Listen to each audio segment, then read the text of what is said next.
Welcome to Seeking the Sacred Self.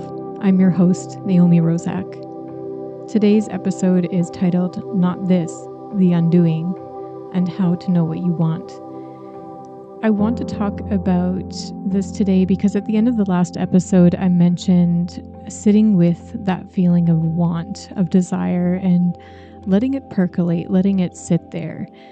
There can be an issue with this, and it's that when we've spent a lifetime pushing down the uncomfortable feeling of wanting, when we've spent a whole life dissociating, pushing away pieces of ourselves, when we've been trained into not paying attention to ourselves for whatever reason, when we're in trauma responses and we're just doing our best to cope, we often aren't in touch with our own feeling of wanting. We might know it's there. We might be aware that there's something down there, but we wouldn't know how to go about determining what it is that we want.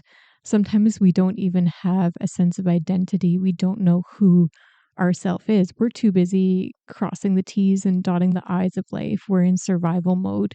We are just trying to make it through the day, maybe work our jobs, take care of kids, figure out what the next step is in life to keep all, the balls in the air if we're juggling.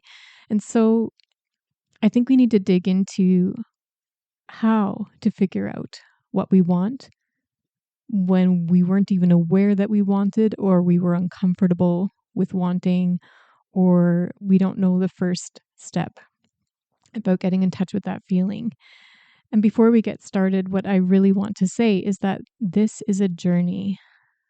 There are answers to all of these things. If you have that feeling of seeking, of wanting, there's an answer. There is something out there, a resource. There's something to find, but getting to figure it out and know yourself is a journey. It's not going to be one step, one day, or 1 week. As I've gone through my whole healing journey, over and over, the phrase that's come to me is Rome wasn't built in a day. Rome wasn't built in a day. And what we are doing is building our own empire inside of ourselves. We're building our own temple for us to live in. We are furnishing a home for the inside of us that is comfortable, that fits, that feels like what we want in life. And so it's going to take a little bit of time, particularly depending on how much we're disconnected from that sense of ourselves. If you feel completely disconnected and you're like, I have no idea where to start, I want to tell you that that's the place I began in. I did not know myself at all. I was completely geared to taking care of the things that were outside of myself. And I really had to start at the bottom and maybe even below the bottom, like down in a hole. So just take some encouragement from that you're not the only one starting there, and have a listen to today's episode and see where it can help you. The first step when we don't know what we want is not to try to figure out in the whole world of options and experiences and hobbies and people and relationships and all the possibilities out there what we want. That's probably too overwhelming. It's too big, and it doesn't even make sense. Like, how could we filter through all of that stuff to find maybe this one answer to a longing deep in our soul? It's just too much. So what we want to do as a first step is use the information we already have, and then slowly, bit by little bit, keep gathering more. It's to identify what we already know we don't want, and to do this repeatedly. And I can hear you saying, Naomi, like, that sounds awful. And what use could that information be? Well, the only way to find out what we do want is to use what already is not working for us. That's the information we have on hand. That journey of seeking could be really difficult, really long if we don't have a starting place. And I want to remind you that you have more of a starting place than you think you have, if you have an awareness of things that already aren't working for you. Author Elizabeth Gilbert talks about a not this moment. This is a moment when you wake up in your life. It's often a moment of crisis, but this could be a daily occurrence for you, where you wake up and realize, I don't know what I want, but I know it's not this. When you encounter something, whether it's with the people, the place, the thing, the doing of something, or a feeling inside where you just know, I don't know what else life has for me. I don't know if it has something better. I hope it does. But whatever happens, I know that what I want is not this. So my personal example is that at the time of my life when I had two adorable little toddlers, I woke up every morning feeling as if the life was sucked out of me. I dreaded the day. Coffee was my only bright moment. And I mean, I had these adorable, sweet little children, very unique little souls with their own needs and wants. And I loved them dearly. One part of me loved them dearly. And deep down, I was always drained. I was always unhappy. I was always fighting a feeling of there's something more I'm meant for. Like, I know I'm meant for more than mothering. I know there's something more fulfilling than this out there for me. And I know whatever I want, it's not this existence. That doesn't mean I hated mothering. Actually, I did hate mothering, but it's not because I hated my children or hated being there for them. I hated the smallness of mothering. I hated that I felt so empty inside and so unfulfilled.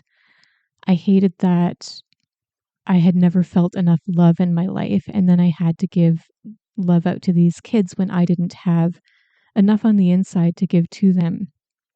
Nothing about it came naturally to me. It felt like I had to work hard to be a mother. It felt I was giving resources that I did not have. And so I didn't know what all those feelings meant. I just knew there's something more than this. And I woke up every morning going, I can't believe I have to do this again. I can't believe I have to do this again. Give, give, give all day with no energy inside to draw from.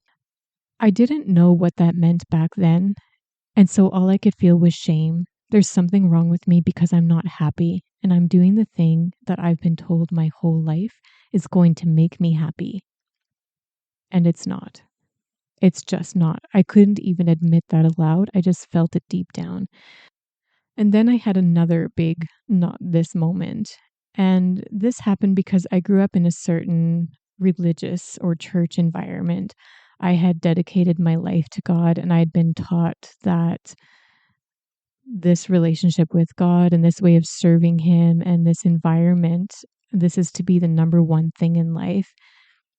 And one day I woke up and realized that that place, that way of doing things, in particular, the environment that I was in, wasn't going to fit me anymore. I had begun to see things at a different level, kind of through the eyes of my heart. And when the eyes of my heart looked around that environment, it knew it was a place where I couldn't thrive. I didn't know what I wanted or needed, or if I'd ever find it. I just knew, not this. This is not for me anymore. And because I knew this wasn't for me, it gave me the courage that I needed to leave, even if I didn't know what was out there, because I knew that what was inside my church was not filling my heart. It wasn't answering the call within me. And all my years of performance within the church and of trying to cross the T's and dot the I's and be exactly what I was supposed to was not fulfilling me. It wasn't giving me the answers. So I left. Those are just examples of the not this moments. Whatever yours is, it might be very different. For some people, it's that job crisis. You know, they hit 30 years old, they've spent 10 years in university and 2 or 3 years working a job, and then they realize this sucks. Like it's draining the life out of me. It could be something like that. You have your own particular not this moment, maybe in the past, maybe it's coming, maybe it's right now. And I just want to encourage you that a not this moment is not the end of the world. And if you have that moment, it's probably because something better is out there waiting for you and your sacred self is talking to you about it. It's trying to wake you up and have you see and acknowledge that thing. So what teaches us about what we do want is what we can see around us right now that we don't want. And then we get to look for the opposite or even a slight improvement on what the situation is right now. Do know that there can be a reverberation, there can be a consequence, there can be a new time that comes into your life that I call the undoing. Whether the not this is like some kind of family system or dysfunction, or it's part of our past lives, or it's the current job or a certain relationship or loved one. If it's a part of ourselves that wasn't really authentic, but we moved into in order to survive, there comes an undoing period. There's a grieving process, a letting go.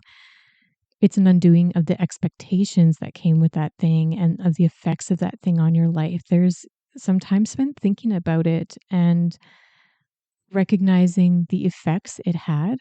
It's a not exactly a confrontation. It's more just a full recognition of how this thing affected you. And when you're in this stage, you're probably not going to feel like you can move forward.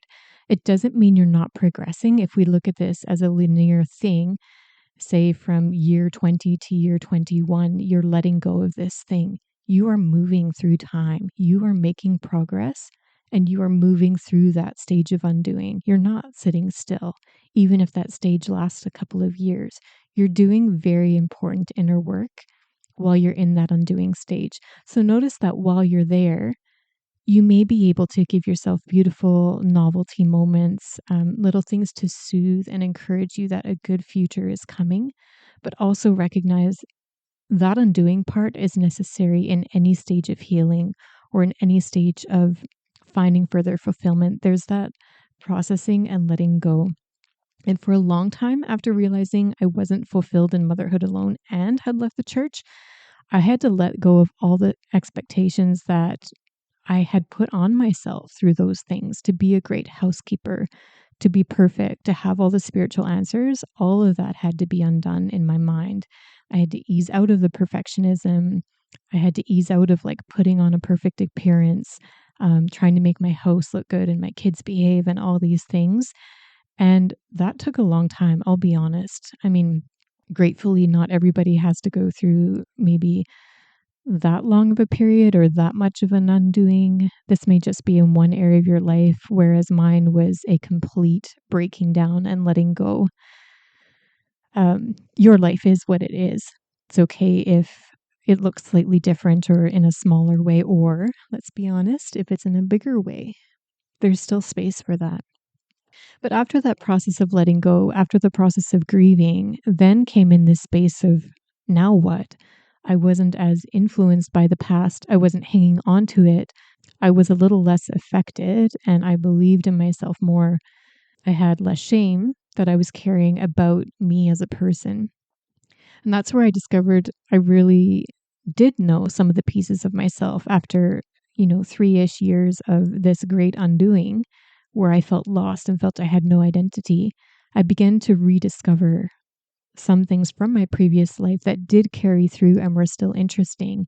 I had some hobbies that came back, some previous interests reframed themselves into a new way that kind of jived with my new life.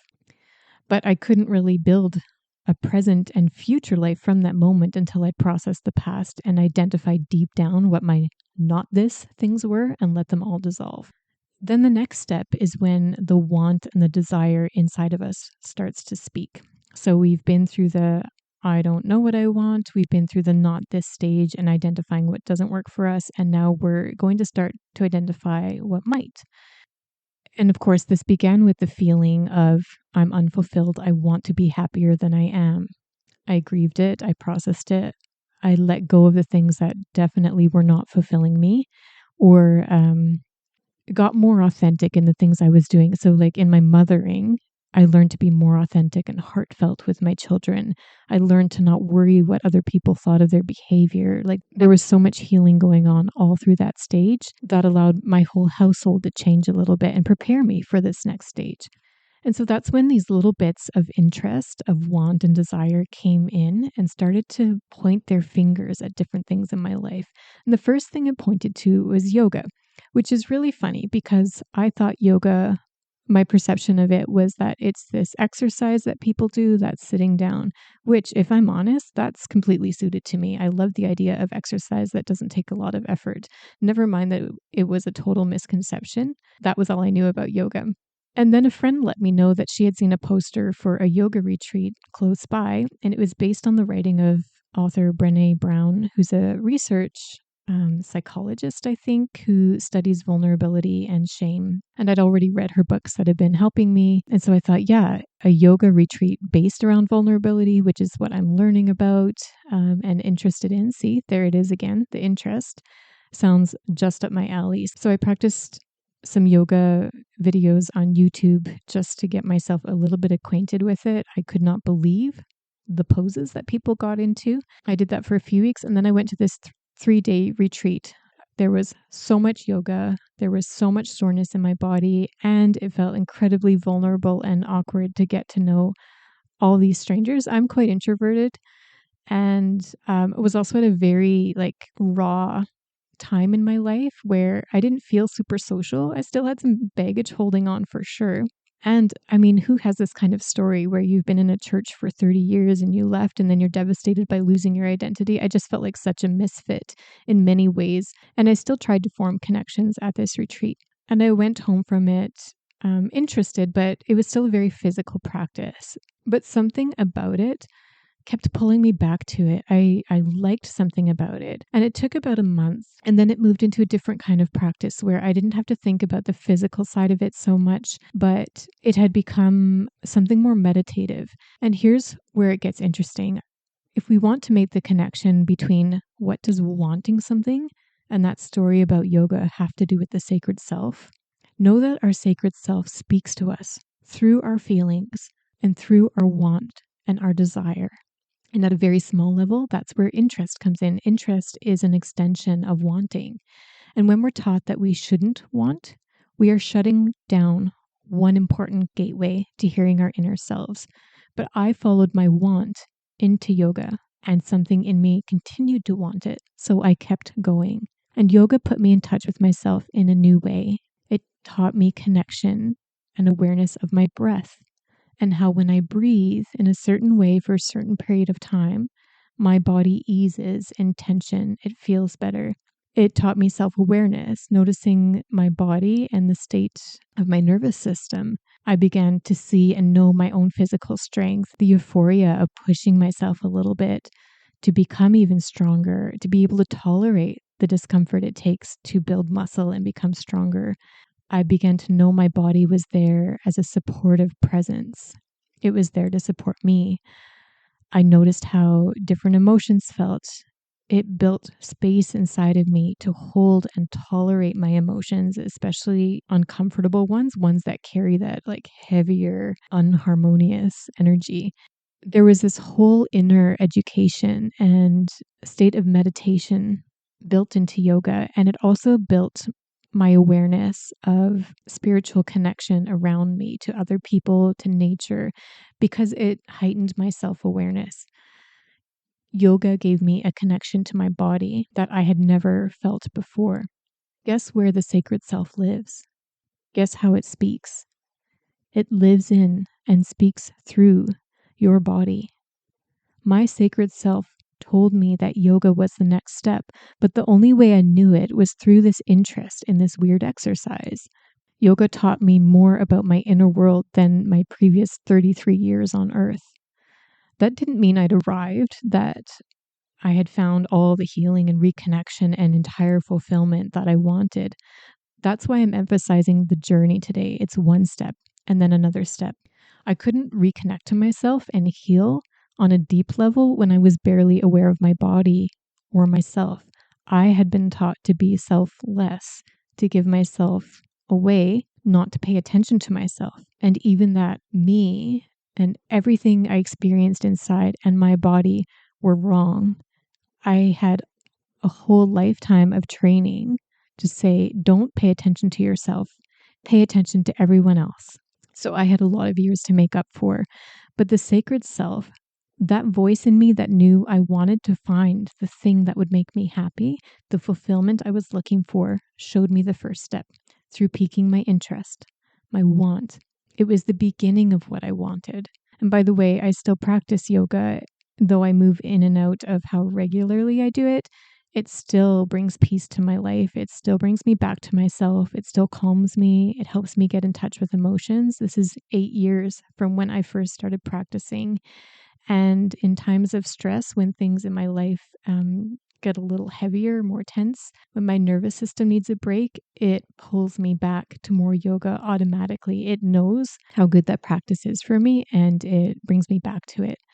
So the sacred self journey is like dominoes. You follow one interest, which can lead to a conversation or a training or course or an opportunity or another interest you might never have had otherwise. Following your interest over and over again will lead you into your healing and your fulfillment. Another part of the journey, the next step, and one you can do through the not this stage and through the following your interest, is something called reflection. It's so important. One of the things that can keep you encouraged is if you keep track of what you're discovering. It will show you that you're not spinning your wheels. You're not stagnant or staying in place. You are doing very important research in the journey of learning what you want. You're logging information. This means you're covering ground. You're making progress. It means something is happening even when you haven't found the big answer or the total alignment or what you want for your whole life or career or whatever. So learn to reflect. What about this thing I'm doing is good? What doesn't feel good? What in my life do I hate? What do I love? What lights me up inside? What makes me want to run away? We can do this at a very macro level. I hate dance classes. On a personal note, guess who tried hip hop and found out it was not for her, but at least she knew that, and I can listen to hip hop as much as I like and feel way better than if I was trying to dance like that. So, it's a learning process. It can be on a micro level. I don't like spinach, as an example. Any step you're taking to try out something that interests you and that gives you feedback is a positive step, even when you find out you don't like something. It can be on an emotional level. I don't like when somebody ignores me. That is such good information. Or on an analytical, mental thinking level, knowing that you're super interested in human biology. What could that lead to in your future? So notice the not this things and notice the this things that say, maybe this might work. As you're doing this reflection process, notice what seems very interesting to you. What kinds of things, people, places, articles, media, conversations have always interested you? What feels energizing? What people do you like to be around? Can you bring more of those kinds of things into your life? And then as a final stage, be willing when you've started something that you thought felt good, that you thought was the next step. When you start to be drawn away from it or find out that it doesn't work for you, be willing to make a change. Be willing to try something different. I went to university when I was 35 years old. I had done my reflection and realized that I wanted to work with people one-on-one in a healing capacity. And getting a master's degree in counseling seemed like the obvious next step. There was also a part of me that wanted to prove itself. After leaving the church, I wanted the validation from the world that I was credible, that I knew things, that they could trust me, and I was going the academic route. And I really thought that I needed that university degree to prove to myself that I was worth something. And so that was one of the reasons I went into it, but also was this love of psychology, of human behavior, of how we tick inside and how we find fulfillment and how we heal from the things that keep us stuck. So I took first and second year courses and I loved the learning. But about a year and a half into it, I so began to hate the schedule, the pressure and the deadlines. I felt it disconnected me from my family. My kids were getting close to being teenagers. And I just felt I wasn't being able to connect with them as much as I wanted to, or as much as they might need me in the next few years. And it also brought up this perfectionistic, needing A plus grades side of me. I hated the idea that the next 10 years of my life, because I had this family and this other commitment and could only do school part-time, that I would have to give the next 10 years to this career goal, and that it took up so much energy and room in my life. And the further I went, the more it didn't quite seem to fit, but I had no idea what could be next. I just began to wonder if university was becoming a not this thing.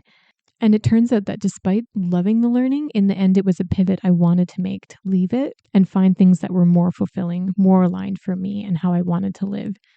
And it turned out when I got the courage, I did a little testing period. I did one more semester of a course that I thought I would really love.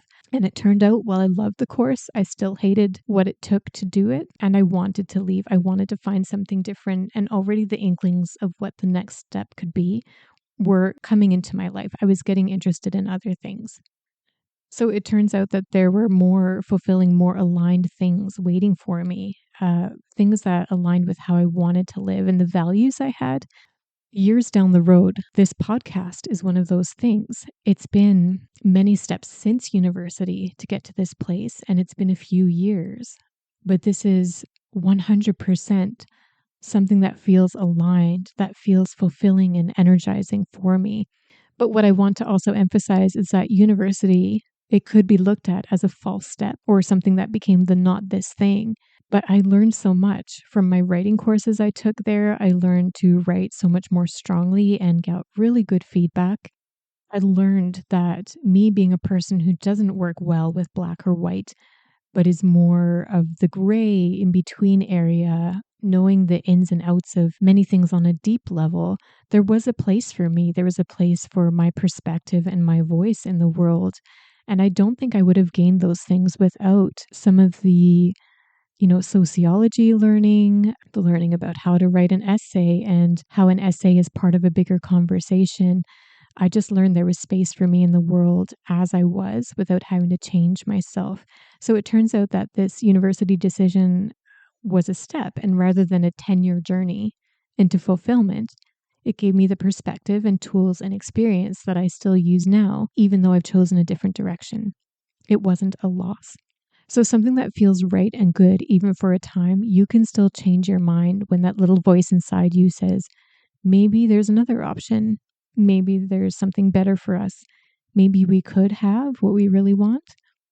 So just to summarize, if we're talking about how to know what you want, it starts with identifying that you have a want, even if you don't know what it is.